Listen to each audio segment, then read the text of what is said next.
let's begin.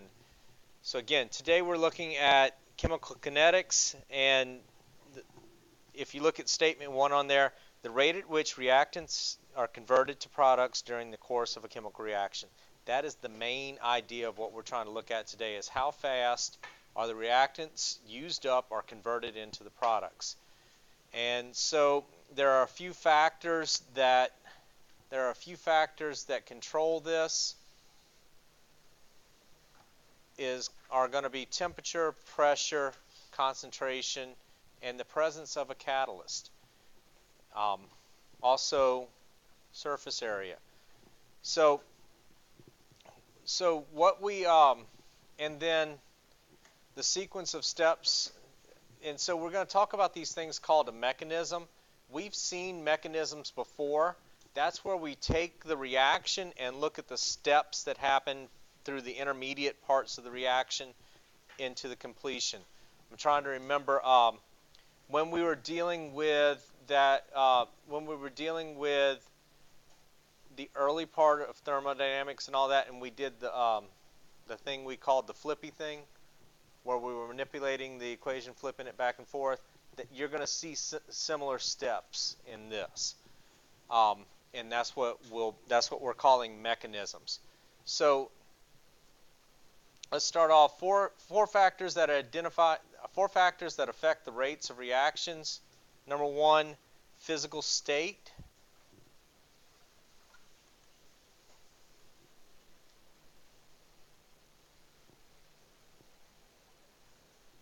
Of the reactants. Number 2, concentration.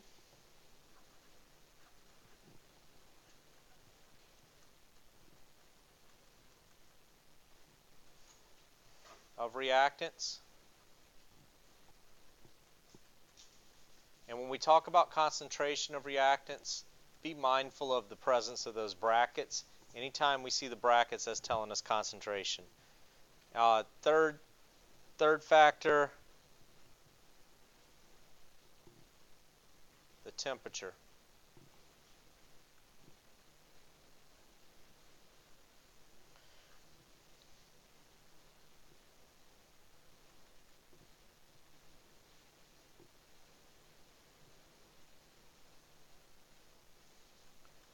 The reaction occurs, and then the fourth is the presence of a catalyst.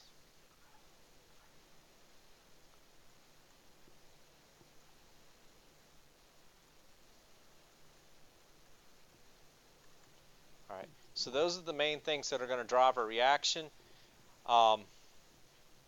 Basically speed up or slow down our reaction based off of what's available and what's happening there.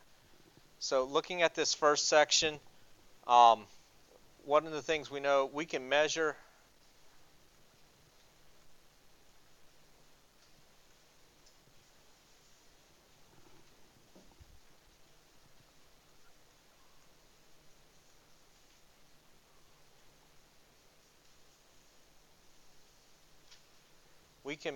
rates of reaction based off of the chemicals that are involved there. We can measure them in the lab.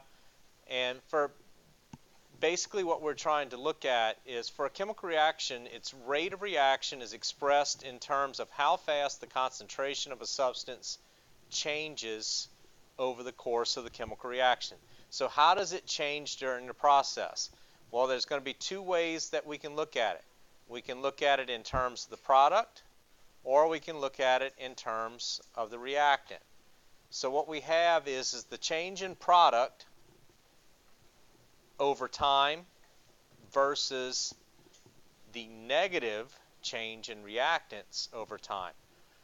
Can anybody tell me why do you think we have the negative right there?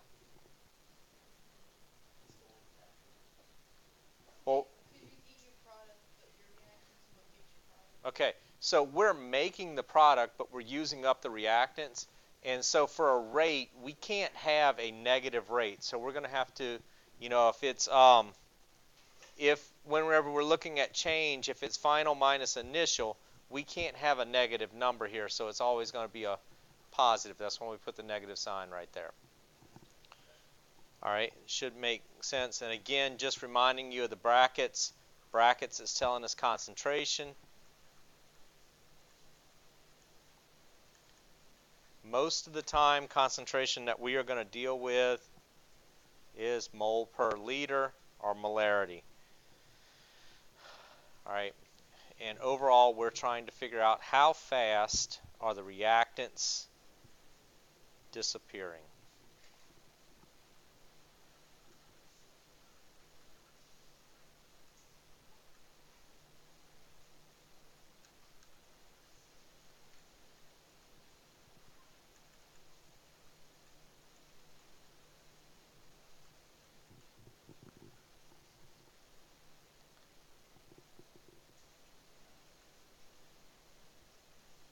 So we need to, when we look at these, in one aspect, we're going to look at it in relative rates.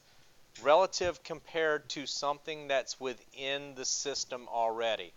So, um, rate the so the rates are going to differ in sign and things like that, but it's because it's relative to what's going on. So there's and again, the rates have to be positive, so we can't ever have a negative rate going into the system or anything like that. So let's look at this reaction. So we have 2 moles of dinitrogen penoxide reacting to form 4 moles of nitrogen dioxide and 1 mole of oxygen gas. So if we are looking at the rate relative to this N2O5, so we can get this first equation here. This is only in basing everything off of N2O5. So in this one, the change in 1 mole of N2O5 is going to be divided by the time that it takes to make that change. If we're looking at the equivalents to NO2, notice the coefficients here, that 2 to 4, that's going to give us this half. This one is produced half as fast as this, or half as fast as this is used up. So we'll multiply 1 times the change in N2O divided by 2 times the speed. And then lastly, this other one, it's a 2 to 1, so we're just going to multiply the rate by 2. So what we're saying is all 3 of these rates are equivalent.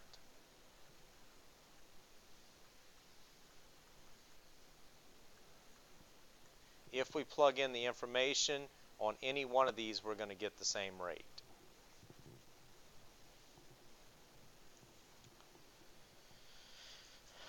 Yes. Yes.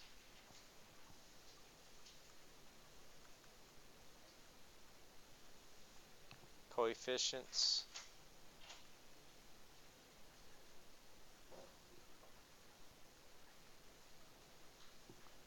Tell us the rate.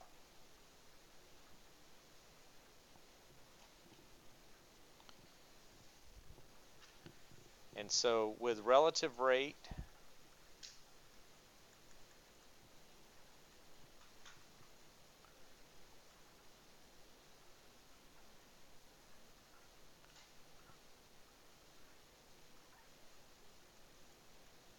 trying to set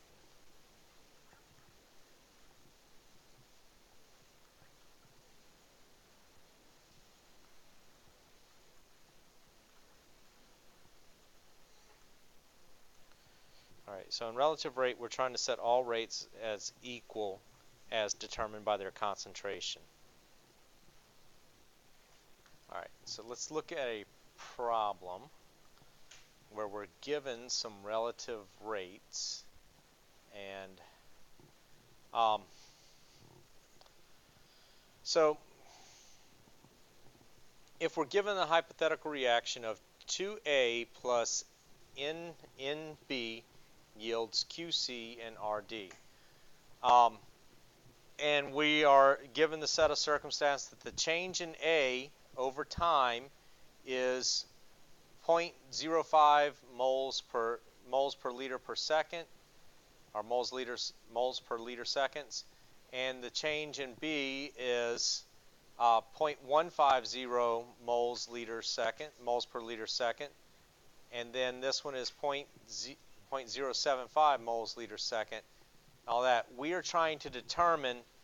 We know the coefficient of the first one. The coefficient of this one is going to be 2. So what we have to look at is what is the difference between 0.05 and 0.150. We're multiplying it by 3. All right, so 2 times 3 is what? 6. So our coefficient for that one is 6. If we look at the change, we can easily go from 0.150 to 0.75. What's the change there? We're dividing by 2.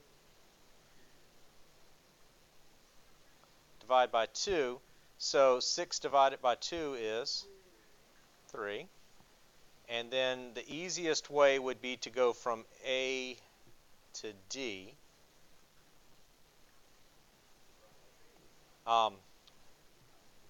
Well, A to D is divide by 2 again. And if you went from C to D, it's by 3. All right. If we just divide by 2 here, that's still going to give us the same number, which is 1. So 2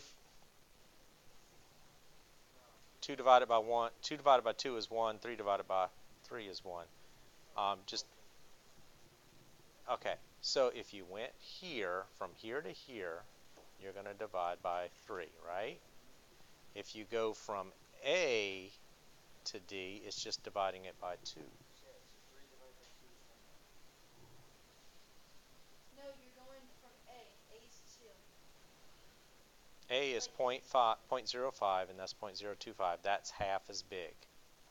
If you're going from here to there, this is 3 times as big. Same thing, you just took a different route. You were getting to the same point, just a different path. All right, so looking at this, essentially what we did is N equals 2 times 3, which gives us 6. Q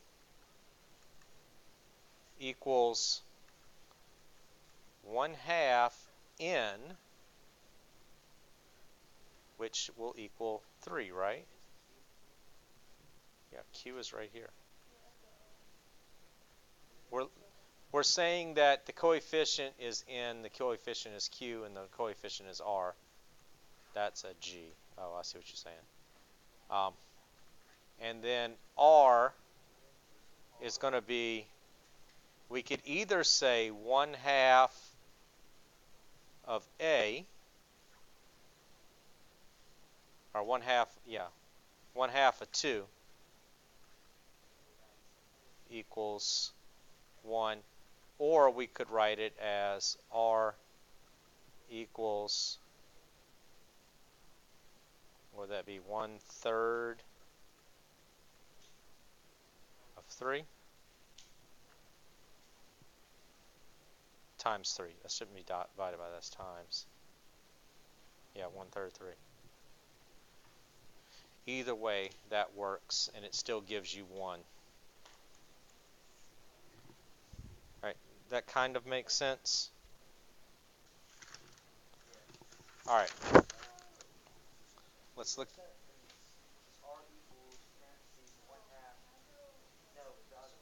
Sure. That's supposed to be a multiplication symbol. That's a 2, which is what the coefficient associated with A, yes. All right. So in this section, I'm not going to read through all of this, but wait, no, sorry, I am going to read through all of this. All right. So we want to write something, we want to be able to write a rate law. So our main goal is we want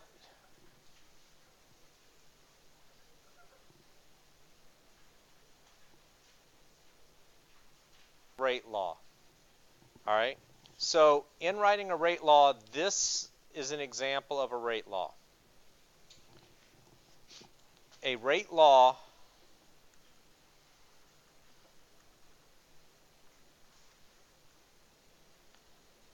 is a sentence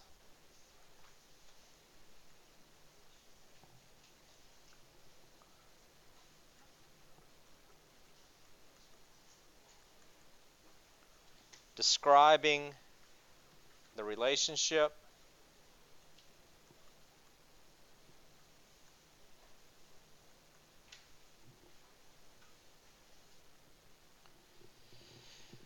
A rate law is a sentence describing the relationship between the reactants and how they affect the rate. So when we look at rate law, we have this rate law right here that states rate is equal to K. K is a rate constant that's plugged into the equation. K of NO, nitrogen monoxide, and you see this M and N. The M and N tells us the order of the reaction. So those are going to be set to an exponent, and they represent order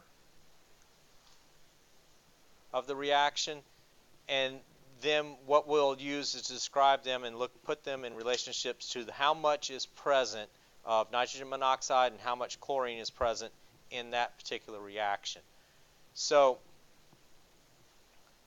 now what we need to start looking at is how do we determine rate laws? Well, there are three methods.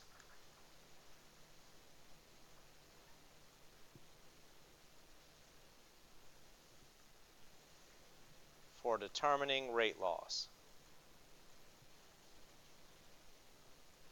There are probably more, but I'm only going to show you three. And the three methods for determining rate laws is the first one is what's called mechanisms. That's what we're going to do today. And that's where you have a series of intermediate reactions that we look at. Some of them are going to be slow reactions, some of them are going to be fast reactions, and we look at those to see that we get an overall reaction. The second method is called MOIR, which is method of initial rate.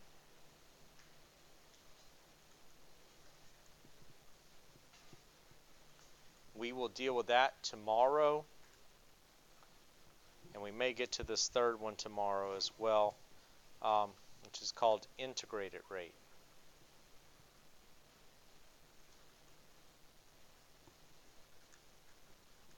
Or we'll get to that one Wednesday. All right. So looking down at this bottom section, you can read this all on your own. I'm just going to highlight a couple of statements. Rate mechanism attempts to describe stepwise a sequence of elementary reactions that take the reactants to products. And that should be 2. All right. The next statement that I want you to look at is where it starts with each, right here. Each reaction in the mechanism has a rate associated with it, and the rate associated with it is either going to be numeric or it's going to say something like fast or slow. So it'll either have a numeric rate or it'll have a designation of fast or slow. The overall speed of the reaction depends on the slowest step. So you kind of think about it, you can't, if you're in a group or if you have a group of things happening, you can't go faster than the slowest part of that group. All right. And then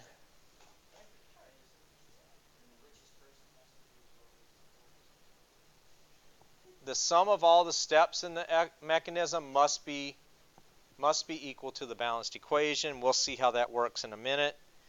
And then the last statement that I kind of want you to know, the coefficients of the reaction of the reactants in the rate determining step. We're going to refer to this as the RDS, and the rate determining step is this slowest one. The slowest step is our rate determining step. Coefficients of the reactants in the rate determining step of the mechanism must correspond to the exponents or order of the reactants in the rate law. All right. So we're going to look at one of these in a minute, and this will make more sense when we see it done. There are two other definitions that we need to know, and that's an intermediate is produced early in the reaction and then used up in a subsequent step, and then a catalyst is used early in the reaction and regenerated at the end.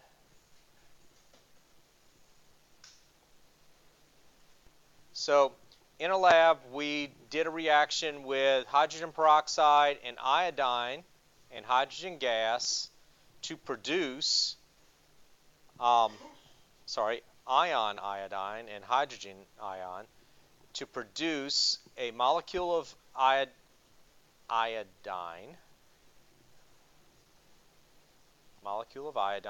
and two molecules of water. So let's look at what happens here. So we have the following mechanism. And again, this is what a mechanism is. It's just a series of steps to show what happens as this is ultimately being made. Now, the first thing we have to do is basically cancel out the things that exist on both sides. So notice that we have this HOI on the product side here, and in the next step we have it in the reactant. So that cancels each other out because we're trying to determine our overall equation. We're trying to determine our overall equation. Do you see anything else that can cancel? All right. So we have 2 OHs produced, and we have two OHs in the reactant here. So now if we write our overall equation, we have H2O2. So the next thing is we have 2 ions of iodide. So we would write that as 2I minus plus 2H plus, and then yields our reactant side is going to be I2 plus 2H2O. So when we look at this, what we should see that this equals this. Are those two the same?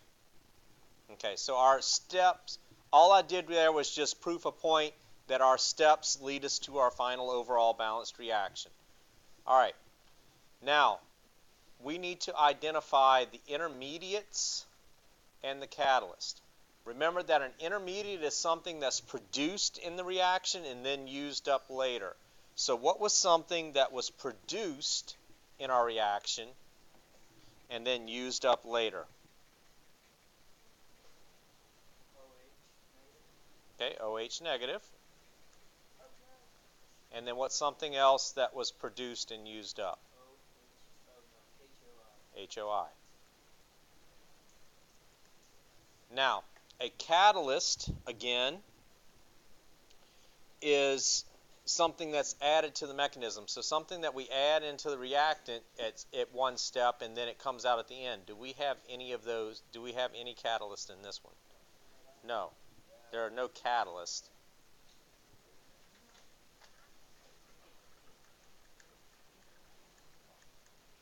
All right. So you will always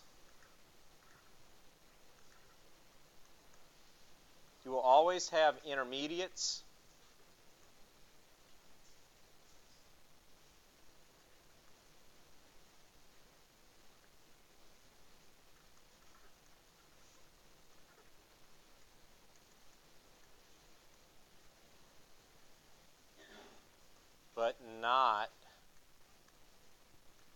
always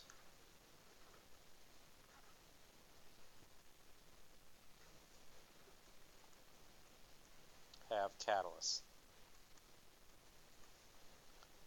There's probably a better way to state that, but that's just how my brain went. All right, so you won't always have a catalyst, but you will always have an intermediate. Now, so this next part of the question says sketch an energy profile for the three-step mechanism. So you've seen an energy profile before. If you remember, you have this little diagram or whatever where we had energy versus progress. But in this particular one, we don't just have one reaction, we have three steps, right? So instead of just one hump, we're going to have three. Now, we need to come back and look at this and determine which one of these three is our rate determining step. The slow one. So this is our RDS. Because this is our slow one, this one's going to be the one that requires the most energy, so it's going to have the highest peak. The other two, they're just telling us that they're fast, so we're going to draw them relative to the same size. So the first step is the slowest, and then you're going to have two more peaks that are relatively the same size. Now, some things that you look at.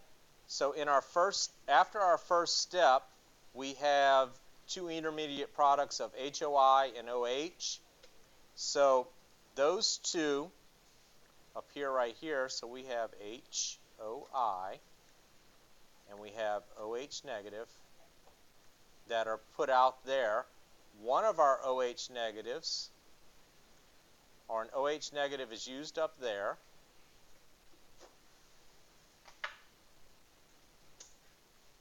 Oh, wait, sorry. That was my bad. Sorry. Our HOI is used up in this next step. We produce another OH negative right here, and we use up two OH negatives at the top of that one. If we were to have a catalyst, we would have something that's introduced in one of these, or introduced up here, and then ends up on this last little valley at the end. All right. So now we are getting to what the real question is. What rate law would be expected if this mechanism is correct? So a rate law is going to look something like this. Rate equals K times concentration of A raised to the X times concentration of B raised to the Y, and so on. So we need to look at this in terms of the slowest reaction. So I'm just going to rewrite my slow reaction down at the bottom to where I can see it. So we have H2O2 plus I yields HOI plus OH negative. All right. So when we're looking at that, we're only looking at the reactant side of this to write our rate law, because we're only dealing with the things that are being used up. So rate equals K times the concentration of H2O2. And what power am I going to raise this to? The coefficient. So it's to the first order. So H2O2 is first order with this, and then the other one is iodine ion. It's too many I's in that one. And what order is that one going to be? It's going to be the first order as well. Now, so our our overall order for this is the sum of all the other orders. So it's going to be 1 plus 1, which equals 2. It's overall second order.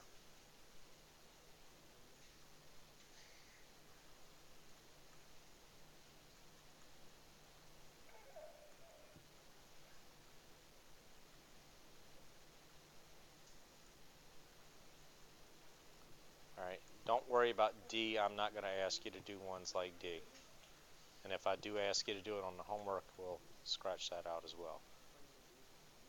Hmm?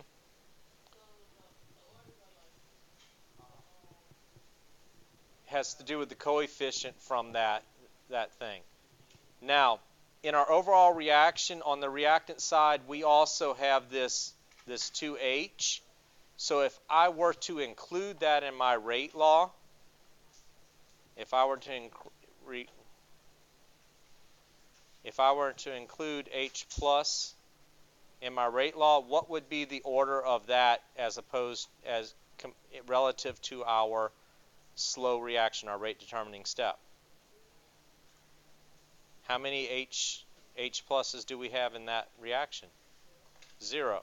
So that one is going to be 0 order. So if it's not present in there and it's asking for it in the overall, then it would be 0 order. Yes, you're going to use the rate determining step to determine order. You don't use the overall reaction to determine order. All right. So let's look at one more just to make sure we have this. All right. So I only have one of them that's designated slow, so that means these are all fast.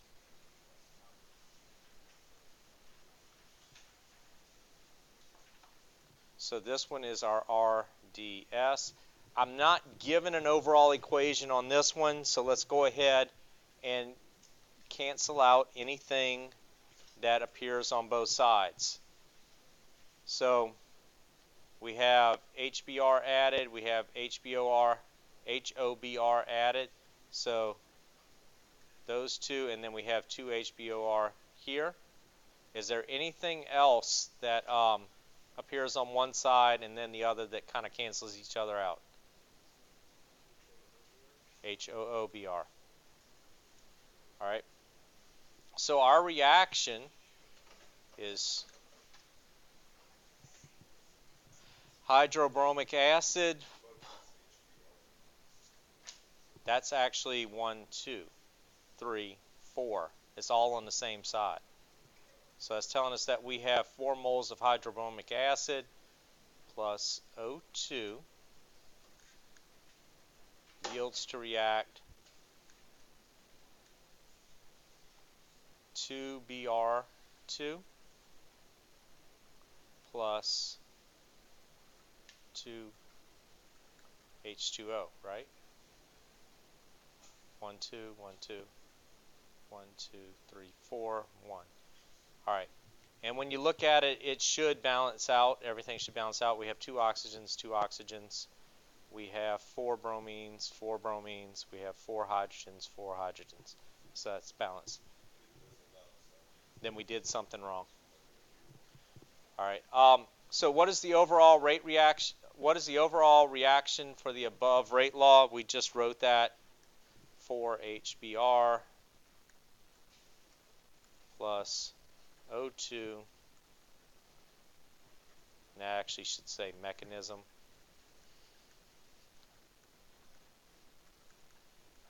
Instead of rate law. 2 bromine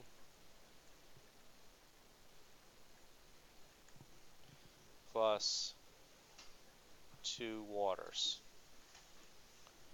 All right. What species? What species are intermediates? So what things are intermediates in this reaction? What's produced and then used up? Pro- what's produced and then used up?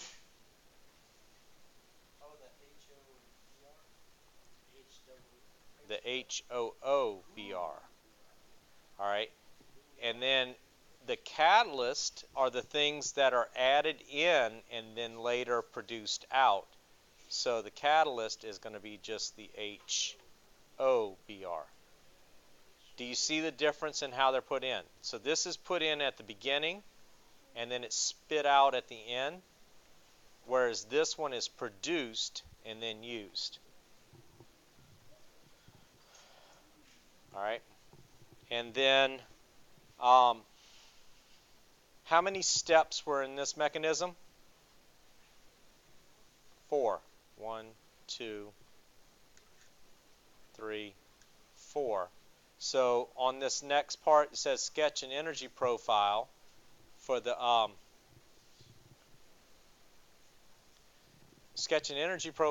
mechanism and clearly label the rate determining step in your diagram. So how many humps are we going to have? 4.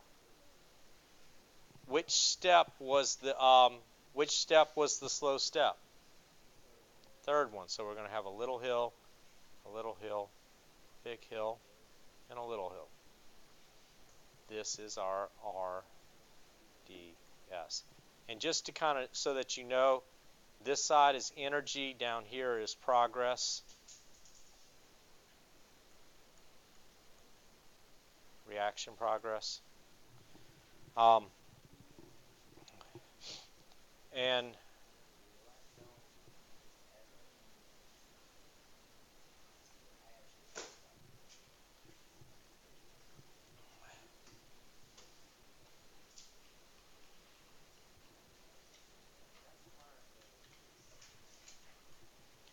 all right, and then the rate law. What would the rate law be for this expected mechanism? Again, I'm just going to write my slow step down here so that I can see.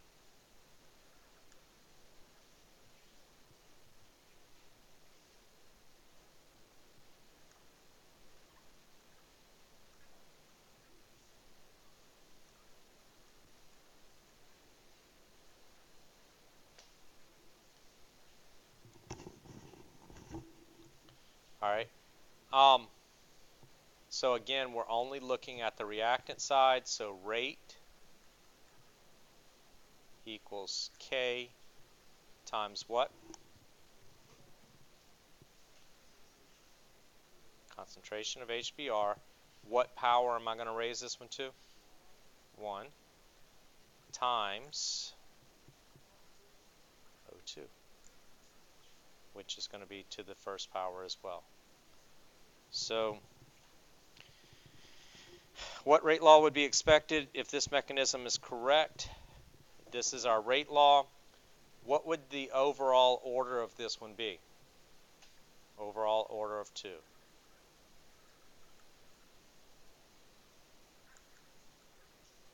Second order. All right. This next question would be how this is going to be tested on AP. So this is how they would set this up as a multiple choice question.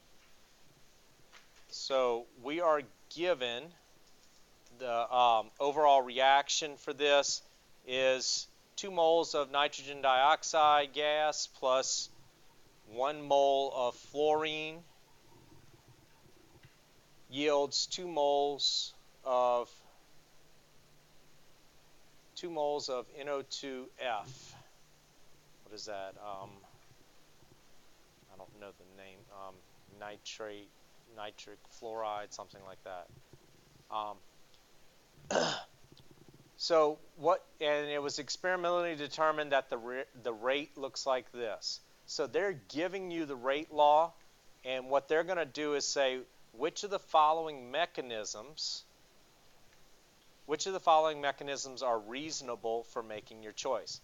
So what you're going to have to do is look at each of these and write a rate law for each of these mechanisms. So this one, we only have We only have one mechanism or one step, so we're going to look at this to see what happens. So rate equals K, and we have NO2. And what order is the NO2 going to be? Second. So does that, or right now, we can actually stop right here. Does this match this? No. So we know it's not that one. We don't have to go any further with that one. If we did go further, it would be F2 to the first order. So it's almost right, but it's not quite there. Looking at this one, we're going to look at our slow step. So rate equals K. And then we have NO2 to the first order times F to the first order. Does this one look like our original? What's different? It's not F2, it's just F. So B is out. At this point, you could probably do process of elimination, but let's just make sure. Rate equals K. And we're going to look at the slow step only. So we have NO2 to the first order times F2 to the first order. Does that make sense? I'm looking at the slow step and I'm looking at the coefficients in the problem. So the reason why this one was NO2 is because we had a coefficient of 2 right there. And that's all that is. All right? Yes, sir.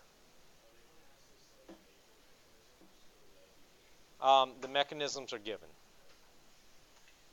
At least in my experience, we're going to be given the mechanisms. Yes, sir. All right. So this one, um, explain your reasoning for making the choice you did.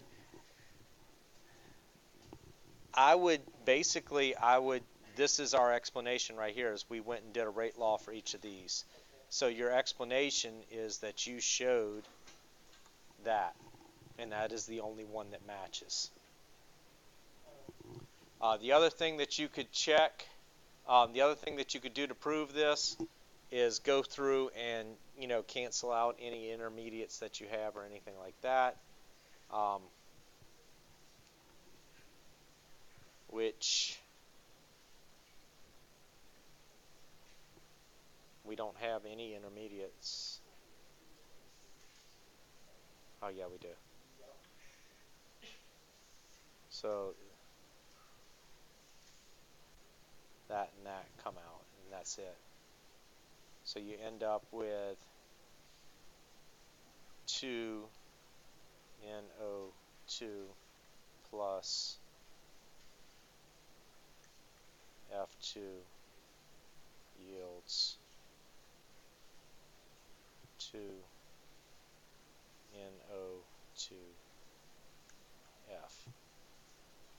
And that matches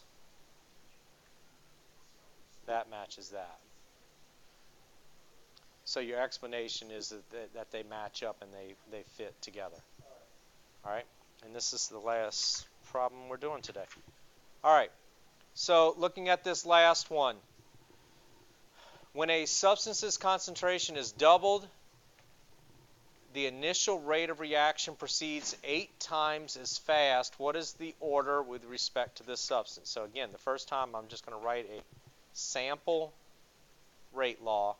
K equals concentration of A to the X order. All right. So if we have a concentration of 1, our rate is going to be 1, right? And then it's saying if our concentration is doubled, our rate is 8, right? So you could probably, without doing any kind of math, figure out what is X. 3.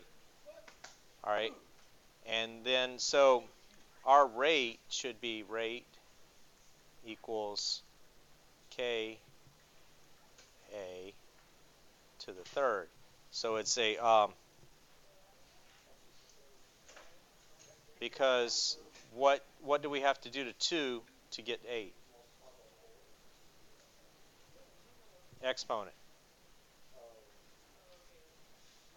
2 cubed is 8. All right. So now, if you can't reason it out like that, this is how you do it. All right. So we're saying that 8 equals. Don't worry about the k. The k is just a constant. So we're saying 8 equals concentration of 2 to the x. So what we can do is we can manipulate this and we can use ln8 equals ln2 to the x, which means that x equals ln8 over ln2, which gives us x equals 3.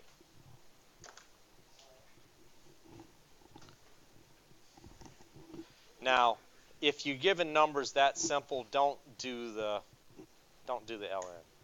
That's you don't. There's no need to use a calculator. This would also probably be a equation that they're giving you a set of multiple choices and you have to pick the one that's right based on what's given there. All right. Any questions?